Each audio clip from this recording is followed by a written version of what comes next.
Vice President and Second Lady of the United States, Senator J.D. Vance and Usha Vance.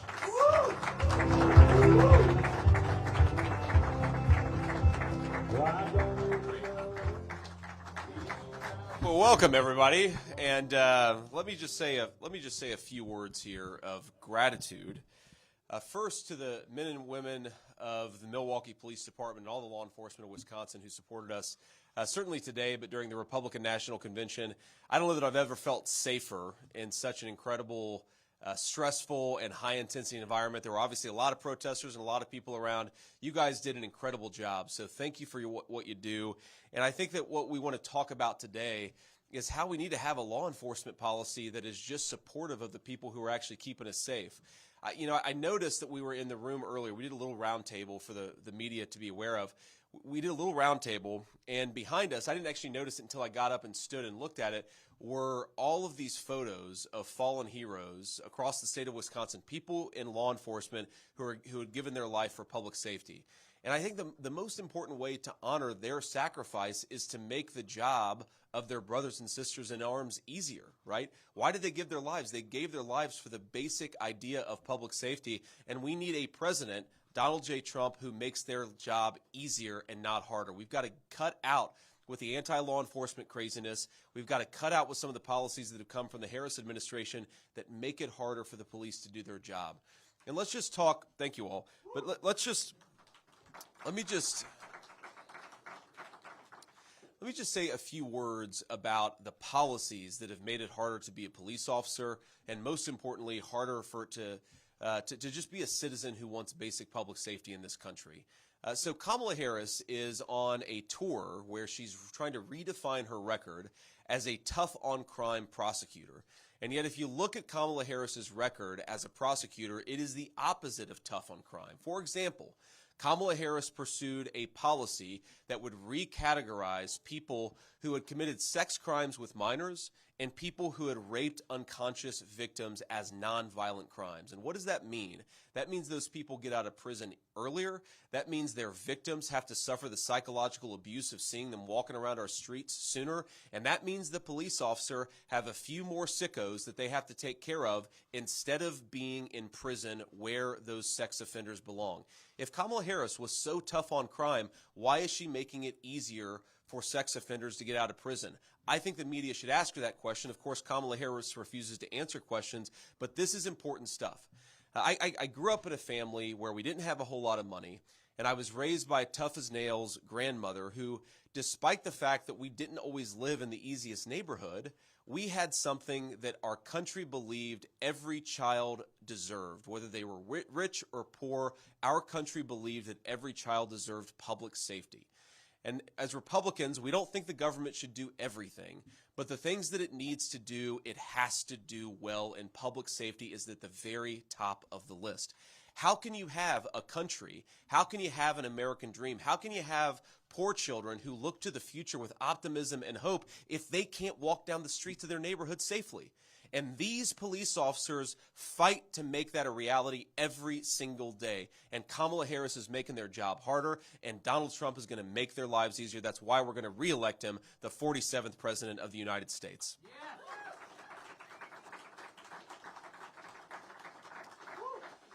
So let me just offer one final observation here, because so many of these issues are connected. So many of these problems are obviously linked to one another. And talking at the round table with the police officers and the sheriffs really drove that point home. So I talked to one sheriff who lives about an hour away from downtown Milwaukee. And even though he lives an hour away from downtown Milwaukee, he has Mexican drug cartel members who have been doing business, selling drugs, and harming the citizens of his community. When you hear Republicans say every state is a border state, that is not just a slogan. That is a sad reflection of the reality that we have drug cartels operating about as far north in this country as we possibly could. What a disgrace. You hear people talk about arresting illegal immigrants and how the illegal immigrants completely run away, refuse to obey the commands of law enforcement. Well, why? Why do they completely refuse to obey the commands of law enforcement? Because they got into this country in the first place under the promise that law enforcement wouldn't stop them and wouldn't enforce the law. So the border policies that we have at the southern border, they make our communities less safe, even as far north as Wisconsin. It means Mexican drug cartels operating in our communities. It means people dying of fentanyl. I talked to another police officer who talked about we have fentanyl not just in heroin and opioids and even prescription pills, or I guess non-prescription pills that are sold on the street. We've got heroin and we've got fentanyl, we've got fentanyl in our marijuana bags that our teenagers are using. And look, I'm the parent of 3 young kids. My wife is here, and I'm thrilled to have her join. We've got a 7-year-old, a 4-year-old, and a 2-year-old. We don't have to worry about this yet, but I'm certain, because kids are kids, that one day one of my kids is going to take something or do something that I don't want them to take. But I don't want that mistake to ruin their life. I want them to learn from it. I want their parents to be able to punish them. I don't want our kids to make mistakes on American streets and have it take their lives away from them. That is in some ways what this fentanyl crisis has done. Normal American teenager mistakes have become death sentences because Kamala Harris refuses to do her job. And I think it's time for all of us to say to Kamala Harris, you want a promotion? You want a promotion after your record as vice president? We think you ought to be fired, and that's exactly what we're going to do come November. Thank you all for being here. To the police officers, to the police officers, we support you. We love you. We know it's not easy to be a police officer. We know we're losing a lot of good people from the force. Some due to retirement, but some, they're just sick of all the garbage. But I'd ask you, keep at it for as long as you can. Keep doing this important work, because there are a lot of us out there who are grateful for it. And in about 6 months, your job's going to become a hell of a lot easier. God bless you guys, and thank you for having me here in Wisconsin. So, what we'll do here is we'll take a few questions from reporters before we get on our way. And what I would ask is we'll get to the national reporters if we've got time. But if you're a local Wisconsin reporter, either in the Milwaukee area or outside of it, maybe start there, raise your hand, and I'll call on you first. So we got anybody? Ma'am, in the yellow dress. Hi there. I'm Julia Fellow with 620 WTMJ. So glad that you're here. I was just talking to the president of the Milwaukee Police Association just yesterday live. He was talking about how there's 200 openings, and then there's going to be maybe 60 to 70 more retirements that are happening. But our city can't afford to keep up with what should be, that they allow, about 1,700 officers. And when we talk about detectives, it should be about 175, he says. We're down to like about 130. Yep. And then also, on top of that, the Milwaukee County leaders are talking about the sheriff's office, that we're dealing with a huge budget deficit. How are we going to meet that budget deficit? $7.2 million in overtime he was talking about with the deputies. So we're talking about money here. Sure. Who's going to pay for it? And also we're trying to get people, to be recruited. So how is the Trump organization going to pay for that and support that? Because detectives, for example, we had a local situation, Sade Robinson. I don't know if you've heard about it, but it was a terrible case. She was going on a date with her boyfriend, and then she was cut up in several pieces, and it's horrible. Ugh, it's awful. Part of her body was found in Illinois along the lakefront. Her family's really upset. But there's only so many detectives to go around with other cases. Like, we have so many carjackings that are going up. This is a real issue, but how are we going to pay for it? How is your organization going to pay for that? So let me give you a couple answers to this question, because it is, unfortunately, this is a story that I hear all over our country. A lot of police departments can't recruit the people that they need to keep us safe, and it's only going to get worse unless we fix this problem, and Donald Trump and I promise that we are going to fix this problem. First of all, you hear from police officers, and I've heard this story today, but again, I've heard it from all over our country.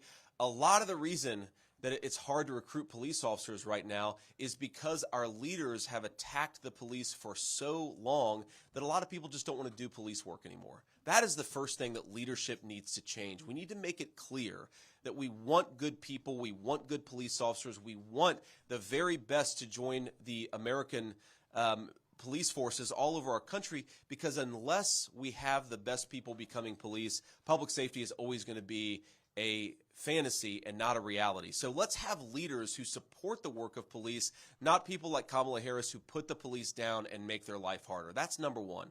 But second, when we talk about money, first of all, when we talk about scarce municipal resources, and I know a lot of towns and municipalities are dealing with limited resources, we have to ask ourselves, why are the resources scarce in the first place? And a big part of the reason is that we are spending millions of dollars housing, sheltering, and providing medical care for people who shouldn't be here. Those are the people who have come in across Kamala Harris's wide open southern border. When you take millions of dollars that should go to our local police departments and you put it in sheltering and providing medical care for illegal aliens, it is the least in our community, the least of these in our communities who suffer the most. It is innocent children who need cops to keep their streets safe.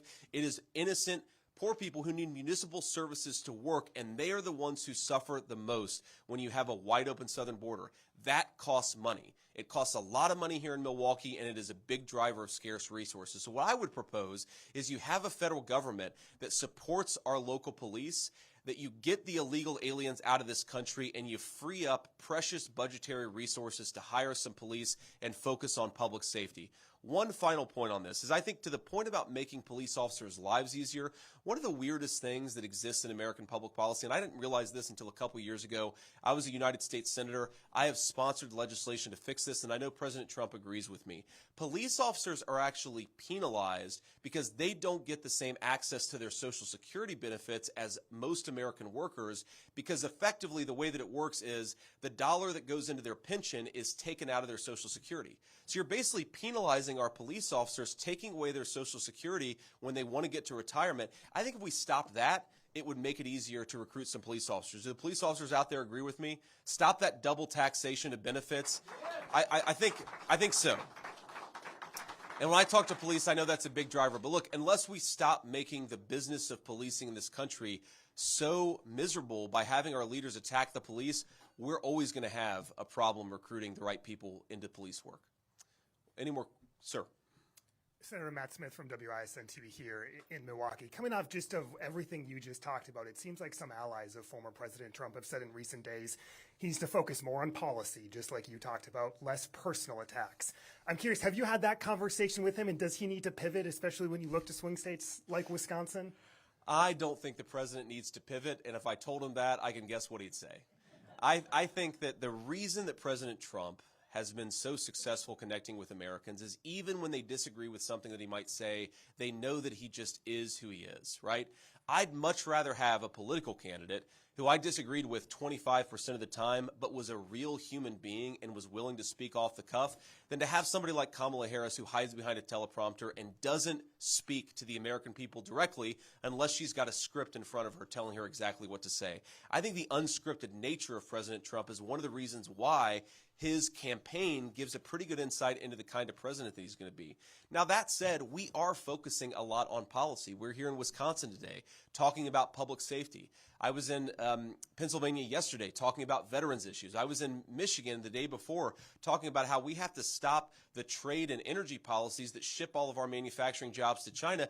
When Donald Trump was president, 12,000 American factories opened. The previous 2 terms, 60,000 American factories had closed. So we are talking about the policy, and we're talking about the issues, and we're going to keep on doing that. But my only advice to my running mate is be yourself and let people see who you are, and I think he's doing that every day on the campaign trail.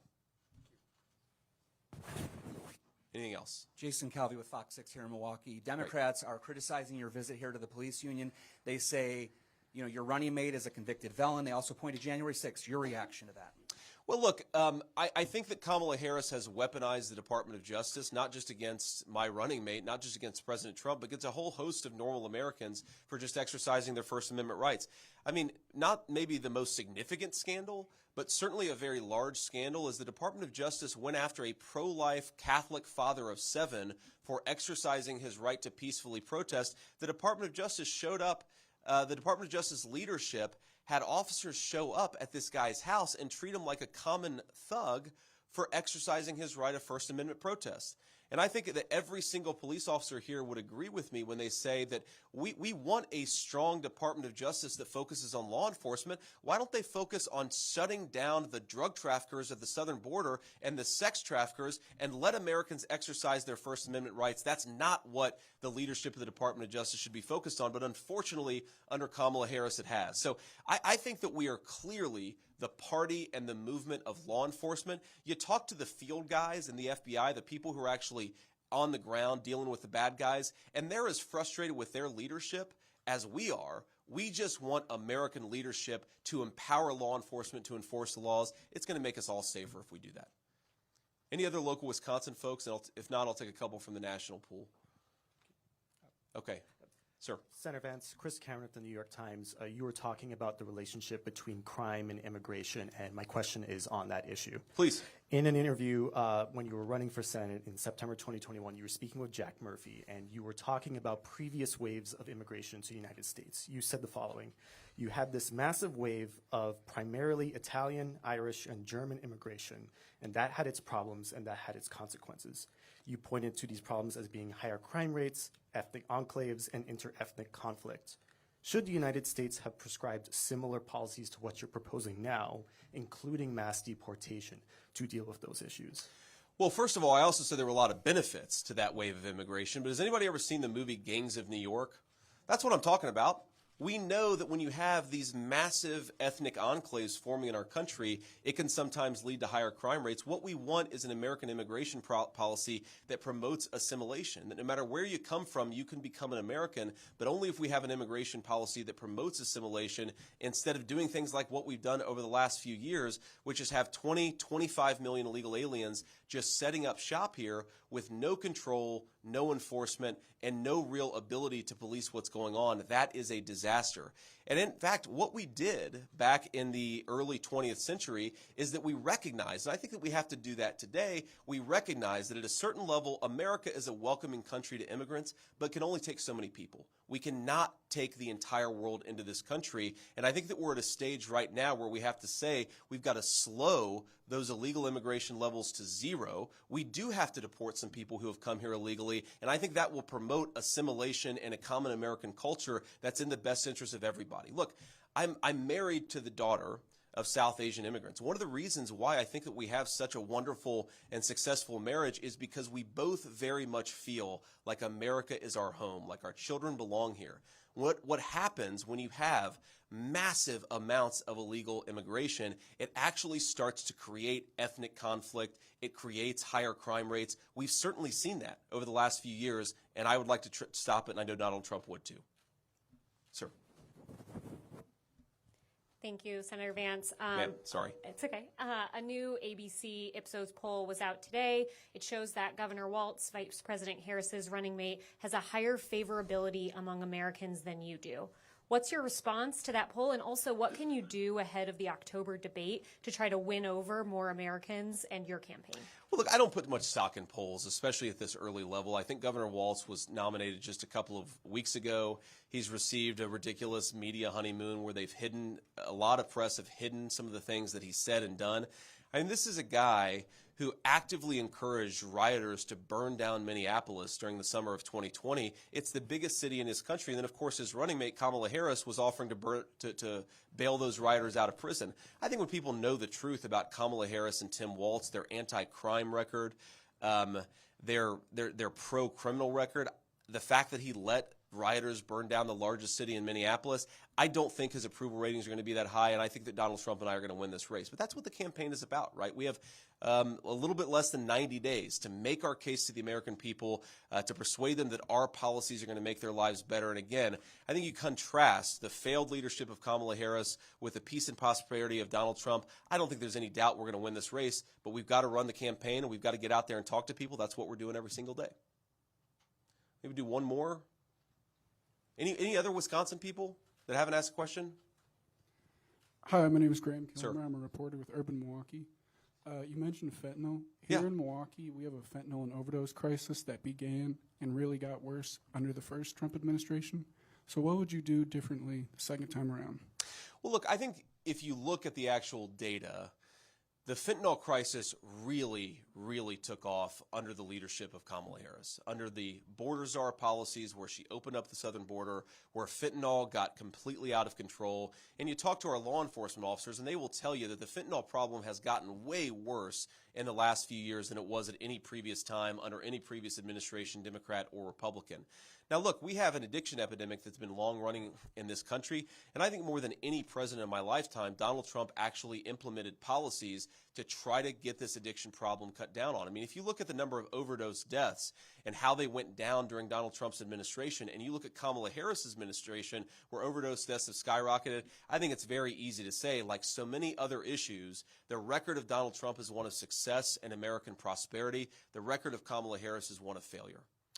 Any other questions from Wisconsin press?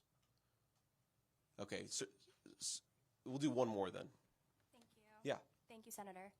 I wanted to ask you, Trump has been getting attacked from his comments at the press conference yesterday about what he said about the top military honor. And veterans have pointed out, he said that the civilian presidential honor is better than what wounded veterans have received. And I wondered, what do you say to veterans who think that's demeaning? Well, look, I was with a group of veterans in Pennsylvania yesterday, and trust me, the veteran community is very, very much behind Donald Trump. So, look, what I would say to people is, look, what President Trump said during a ceremony, and I haven't seen the entire remarks, but my understanding is President Trump said during a ceremony that a person who received the Presidential Medal of Freedom, he was saying some nice things about her. He was saying some complimentary things about her.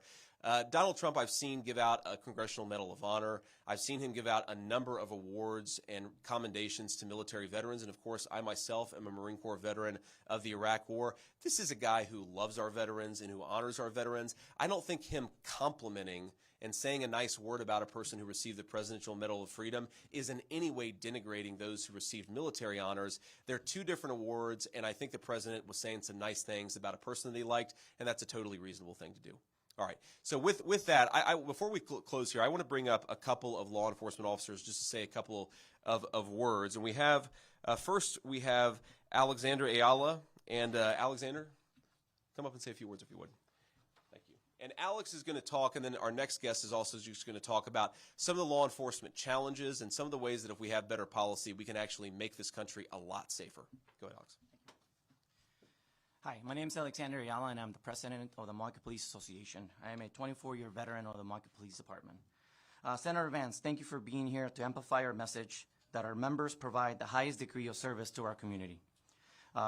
We like to say that the Milwaukee Police Association is the force behind the force, and we use the words honor and service when we talk about our brave men and women of our department. Their importance extends far beyond the uniform and the badge, and it's about their commitment to serving and protecting us and protecting all of us. The challenges of policing in the city of Milwaukee are many. Low bail for dangerous criminals, the need for honest and concentrated efforts to pursue those offenders wanted on bench warrants, low officer morale, and an often anti-police society, rushes to judgment and officer-involved shootings, not to mention the staff crisis that requires officers to spend more time away from their families. Some areas of the city will at times go with only one squad to patrol the entire area of 44,000 citizens. As squads get pulled to other parts of the city to address high-priority calls, which can often be more violent in nature, that requires more officers. The Milwaukee Police Association believes that the solution to these challenges can be found right here. That's why the MPA is endorsing the presidential ticket of Donald Trump and J.D. Vance, because addressing these issues isn't political, it's truly a matter of life and death to Milwaukee. So thank you. Thank you.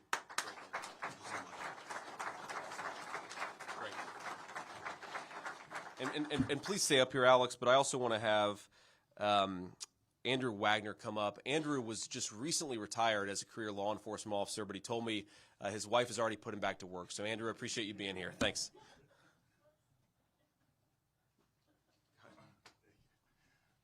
Yeah, I got a day of retirement in, so I appreciate that. Thanks.